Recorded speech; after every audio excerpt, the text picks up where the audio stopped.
In the West, fear does not live in graveyards. It lives in crowded streets where one voice can make 100 hands obey. Before Elias Ward, the Gravedigger, and Tom ever reached the square, the Tyrant Mayor already had an order waiting on his desk, sealed with the crescent-bite. Bring them both. The mayor had heard the legend. An old gravedigger who walked out of traps and left towns quieter than he found them. A young drifter was learning become a legend. But he believed that no one do not win against a town that moves like one body. So when Elias and Tom rode into Brimstone Square at dusk, the mayor raised his hand from the courthouse balcony.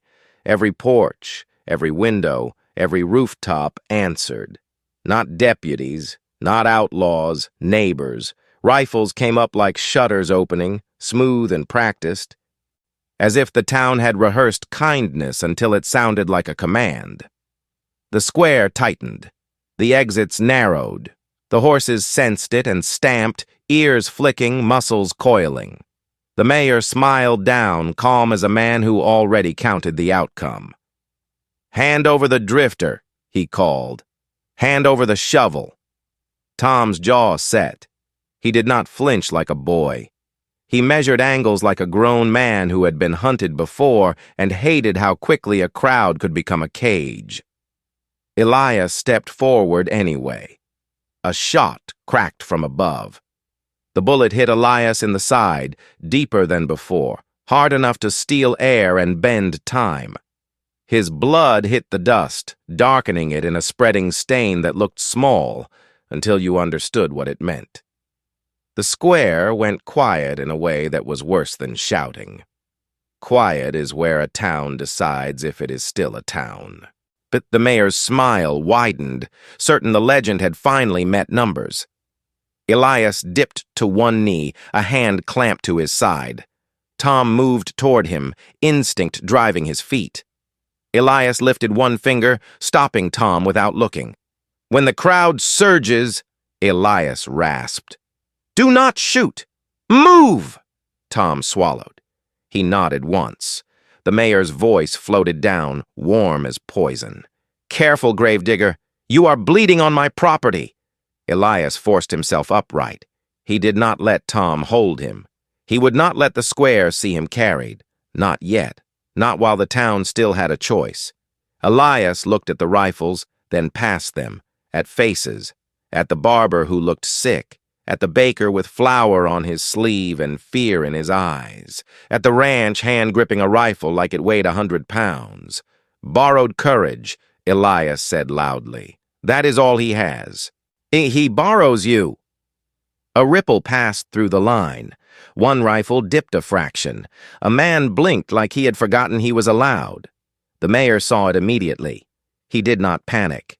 He turned his head slightly toward the roofline, a small gesture that told the hidden shooter to adjust. Tom saw the silhouette shift on shingles. Tom lifted his rifle. Elias grabbed the barrel with a blood-slick hand and pushed it down. "No," Elias rasped. "That is what he wants. He wants you to be the reason they feel righteous." Tom's teeth clenched. Then what? Elias's eyes tracked the hitching posts along the square's edge. Dozens of horses, dozens of reins, dozens of minds that could not be commanded by a warrant. "On my mark," Elias whispered. "You cut the right reins. You run like we already lost." Tom stared at him, then nodded. The mayor leaned on the balcony rail, enjoying the pause. "Last chance," he called. "Drop the shovel. Send the drifter forward. You walk away with your legend intact." Elias planted the shovel tip into the dust at his feet like he was marking a grave. The crowd murmured. The mayor laughed. "Go on, old man. Dig." Elias looked up at the balcony stairs, counting distance like he was counting graves. Then he jerked his chin once. Tom moved. He slipped into the crowd's edge, low and fast, not raising his rifle, not daring anyone to be brave. He ran to the hitching line and drew his blade. One cut, 2, 3. He chose the horses that looked most nervous, the ones most likely to bolt. The first horse surged. The second yanked. The third kicked and snapped a rope. In the next heartbeat, the hitching line unraveled like thread pulled from cloth. Horses burst into the square, not as an attack, but as chaos no mayor could command with a smile. Hooves thundered, people shouted and jumped back, rifles swung off Elias for a heartbeat, tracking movement, protecting faces, trying to avoid a stampede.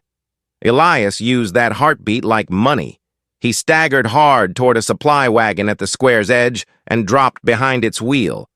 Pain flared hot. His vision blurred at the edges. He forced it back into focus. Tom sprinted to him. "Move!" Tom hissed. Elias pushed off the wheel and limped into an alley. Tom followed, shoulder close, ready to catch him if he fell and angry that he might. Behind them, the mayor's voice sharpened. "Close the streets." The town answered. Brimstone Square was not only rifles. It was shutters slamming, gates swinging. The men who knew which alleys ended in fences and which ended in cliffs. The mayor had built a town that could close itself like a fist. Tom and Elias ran into a corridor of brick and shadow. A door slammed ahead, another behind. Boots pounded across boards above them, the sound of people running on rooftops to cut them off. Elias pressed his back to a wall, breathing in broken pieces. His hand came away red. Tom's eyes widened. "Elias, you are losing too much." Elias's voice stayed controlled. "I have lost more," he said, and his knees flexed as if his body tried to argue. Tom held him up. "Where do we go?" Elias looked at the nearest street sign, then at the alley mouth leading behind the courthouse. "To the thing that feeds him?" Elias rasped. "To the place that makes his voice travel?" Tom frowned. The courthouse. Elias nodded once, and the print shop behind it. They slipped behind the courthouse wall where ink and paper smell hung in the air. The printing shop sat there, shutters half closed. A lantern burned low inside. Tom knocked twice. Silence. Then a bolt slid. The door opened a crack.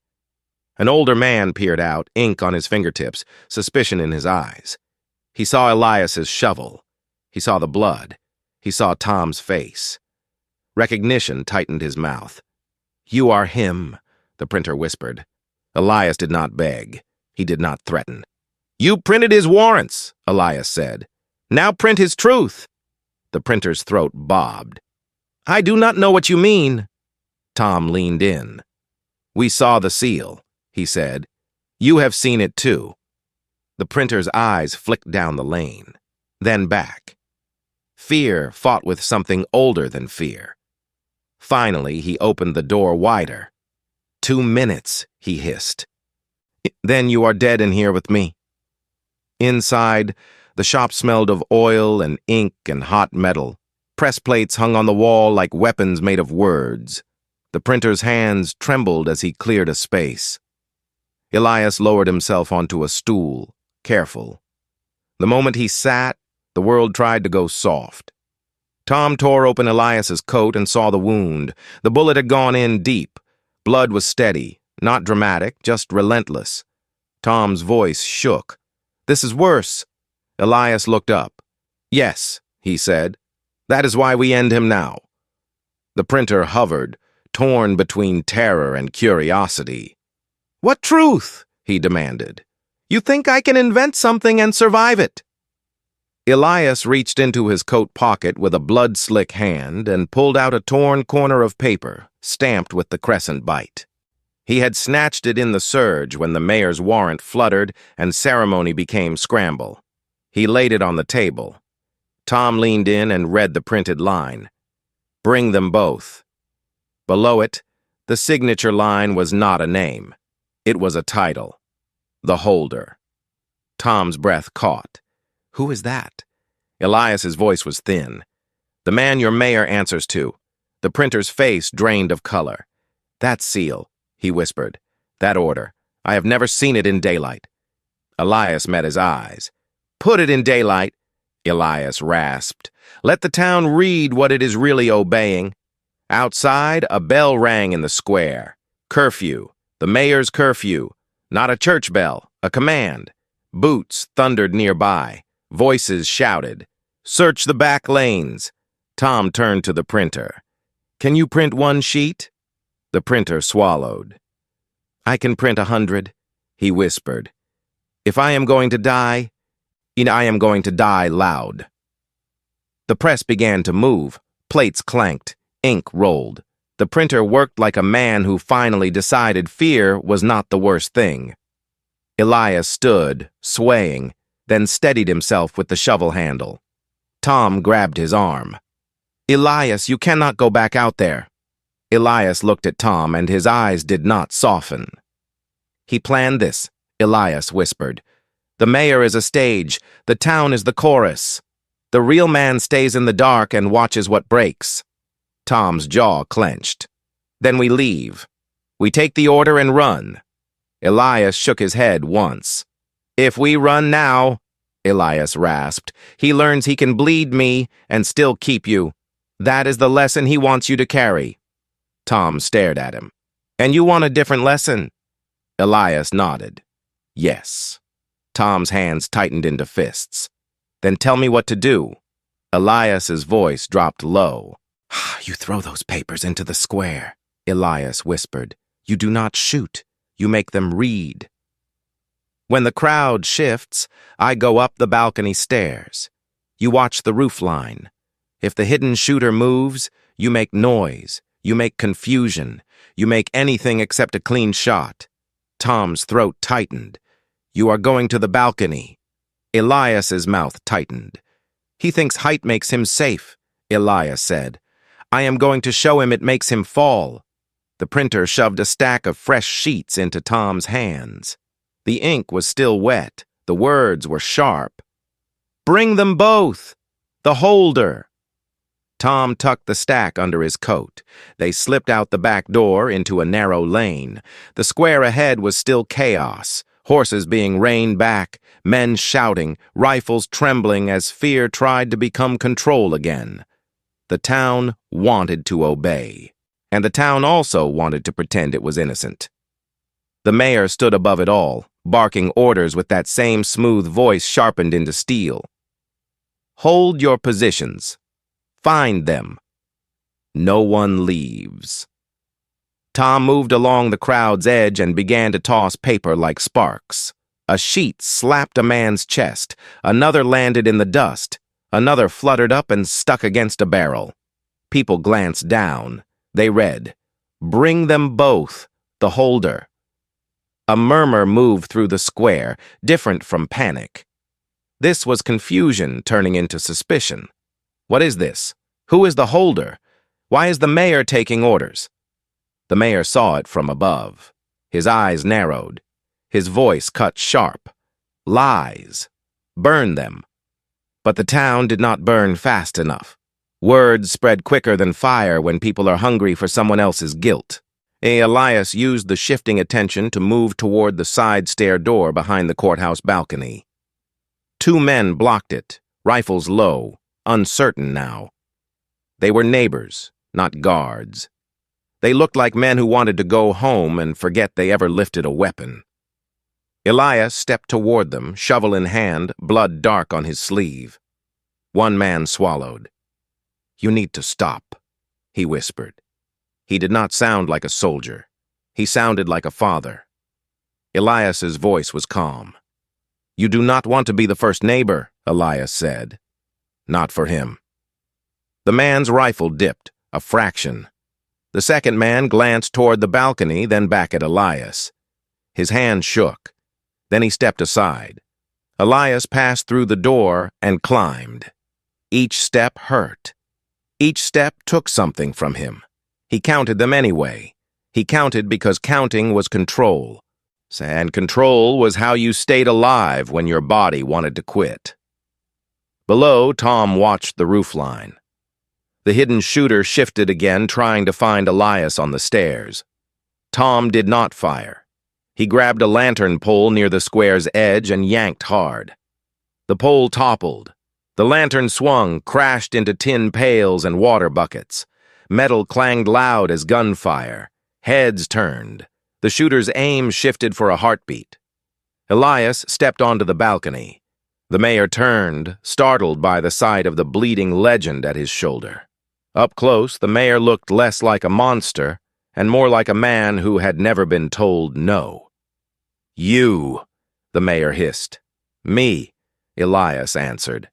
The mayor's eyes flicked to Elias's wound. His smile returned, thin and cruel. "You are dying," he said softly, "and you still climbed." Elias lifted the shovel slightly, and not like a weapon, like a reminder. "I climbed," Elias rasped, "because you think height makes you untouchable." The mayor's jaw tightened. "Do you know what I have?" he snapped, gesturing at the square. "A whole town." Elias's eyes held his. "A whole town you borrowed," Elias said, "and borrowing ends." The mayor lunged for his pistol. Elias moved first, not fast, but decisive. He slammed the shovel handle into the mayor's wrist. The pistol clattered and skidded across boards toward the rail. The mayor recoiled, fury flashing. "Kill him!" he shouted. The hidden shooter fired. The bullet hit Elias again, higher, tearing into the same side like the shooter was carving a lesson into him. Elias's breath exploded out. His knees buckled. His hands grabbed the rail. Below, the town saw it. They saw the gravedigger bleeding in daylight. There they saw the mayor standing over him, ordering death with the same mouth that sold safety. Something in the crowd changed, not into unity, but into a crack in obedience. The barber shouted, voice trembling and angry. He took orders. "We are taking orders from someone we do not know." Another voice. "Who is the holder?" The crowd surged, not to attack, but to demand, to see, to make fear look like righteousness. Boots pressed forward, bodies packed. The square became a living thing pushing toward the balcony. The balcony boards shook under the vibration. The mayor's eyes widened, not with fear of Elias, but fear of losing control. He gripped the rail and leaned out, trying to reassert command. "Hold! Hold your positions!" Elias used what was left of his strength to lean close, voice a thread. "Your town is waking up," Elias rasped. "And you are standing on the edge." The mayor's eyes flicked down at the surge, then back at Elias with hate. He stepped backward, instinctively, away from the crowd's demand. His polished boot slid on something slick. Ink. He had dropped his own inkwell earlier in the scramble. Black stains spread thin across boards, shining under lantern light like oil. His heel slipped. His hands clawed for the rail, but the rail was shaking, and his fingers found only air. He pitched forward. For one breath, the mayor's face changed. Not anger, not confidence, real fear. The fear of a man discovering law cannot catch him. He fell. The square went silent when he hit the dust below with a heavy final thud. Not spectacle, not gore, just consequence. And his own blood hit the dirt, darkening the same dust he tried to own. For a heartbeat, nobody moved. And then the hidden shooter fired again, panicked now, trying to restore the old order with another death. The shot hit wood near the crowd. Splinters flew. People screamed. The square erupted, not in a clean riot, but in the chaos of a town losing its conductor. Some men raised rifles, unsure who they were protecting now. Some dropped them like they were hot. Some ran. Some shouted for justice. Some shouted for mercy. The town did not know which face to wear. Tom ran. He did not run away. He ran to the courthouse stairs. He reached the balcony door and found Elias slumped there, one hand gripping the shovel handle like it was the only thing keeping him on this side of the world. Blood soaked his coat. His face had gone pale in the way old men go pale when the body starts making quiet decisions. Tom caught him. This time, Elias did not shove him away. This time he could not. Tom pulled him inside, down the stairs, into a back corridor that smelled of paper and sweat and fear. Shots cracked outside, more warning than aim. The hidden shooter was trying to control the crowd with sound. They burst into an alley behind the courthouse. Elias slid to the ground against a stable wall. Tom knelt, hands shaking, trying to press cloth against the wound, trying to pretend pressure could argue with time. Elias caught Tom's wrist. "Listen," Elias whispered. Tom's voice broke with anger. "Do not talk. Save your breath." Elias shook his head once. "This one took something," he rasped. Tom froze. "What?" Elias reached into his coat and pulled out a folded letter, creased tight, protected by the inside pocket like it mattered more than pain. It was not the mayor's warrant. It was a directive addressed to the mayor, stamped with the crescent-bite in red wax. No signature name, only that same title, the holder. Tom opened it. His fingers trembled. The handwriting was clean, patient, cold. "The mayor is expendable. The shovel is not. The apprentice is the future. Let the old man bleed. Make the young man watch." Tom's breath caught. "He planned this," he whispered. "He planned the mayor dying." Elias's eyes drifted shut for a second, then opened again, fighting to stay. "He planned everything," Elias whispered. "He needed a town to do it." Tom stared at Elias. "You cannot die." Elias's mouth twitched, not quite a smile. "Not yet," he rasped. "But now you know what he wants." Tom swallowed. "He wants me." Elias nodded, breathing shallow. "He wants you alone," Elias said. "So do not give him that." At the bottom of the letter, a location was written like a promise. Hollow Crown Ridge. Tom read it twice, as if the words would change. A shout echoed in the distance. The town was searching again, leaderless and dangerous, whipped by panic and gunshots. Tom tucked the letter into his coat, grabbed the shovel, and pulled Elias up with everything he had. They moved, one step at a time, into the night. Elias's weight sagged heavier than before. Tom felt it. The difference between a wound you recover from and a wound that collects interest. Elias's breath was close to his ear, thin and stubborn. Tom's voice was low, urgent. "We are leaving." Elias's voice was a thread. "We are not running," he said. "We are continuing."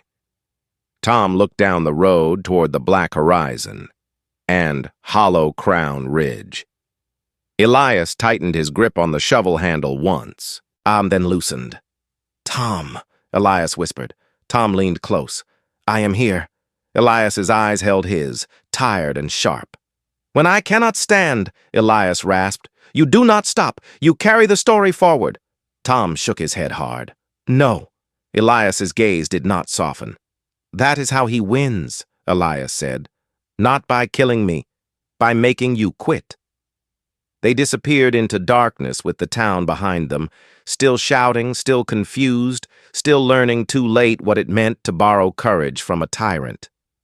And here is the question for you listening right now. If one stamped order can turn neighbors into a weapon, and the man behind that order never shows his face, only his instructions, how long could you keep walking when the legend beside you is bleeding out, and the next place on the map already sounds like a grave?